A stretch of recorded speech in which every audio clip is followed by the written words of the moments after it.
These UFO files are real, but they still do not prove aliens. On July 10, 2026, the U.S. government published the fourth Pursue release. This chart shows the numerical breakdown from recent secondary reporting. The release contains a total of 40 files, split into 14 documents, 19 videos, 4 audio recordings, and 3 images. The official archive confirms that these are authentic, government-held records. However, the term official only identifies the source and custody of the files. It tells us who stored them, not what the objects actually are. The archive labels these cases unresolved, which simply means investigators lacked the complete data required to make a definitive identification. Confirming that a government agency filed a report is entirely different from verifying an object's extraterrestrial origin. To understand why these investigations stall, we can look at NASA's findings on data quality limitations.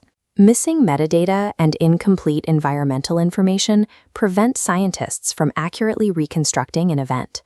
Poor sensor calibration can distort recordings, making entirely ordinary phenomena appear anomalous. A single observation is rarely enough. Robust analysis requires multiple simultaneous measurements from different instruments to corroborate what a sensor captures. When modern military sensors capture something without that supporting context, they create a permanent data set, not actionable evidence. The Department of Defense's AARO office investigated a historical case in Puerto Rico that demonstrates exactly how this sensory failure happens. Initial infrared footage appeared to show an object moving at extreme speeds, splitting into 2 separate crafts and diving into the water. This diagram shows AARO's geometric reconstruction of the event. The apparent speed was an illusion caused by motion parallax, where the observer's own fast movement creates false speed in a distant, slower object. The illusion of the object splitting or merging was purely an optical result of the camera's changing viewing angle. The objects actually remained over land. AARO assessed them as likely sky lanterns, although this specific identification carried only moderate confidence. Applying proper physics and geometric reconstruction turns apparent impossible behavior back into ordinary terrestrial objects. Some observations do genuinely remain unidentified. These cases stay mysteries because the evidence required to solve them may be permanently incomplete or unavailable.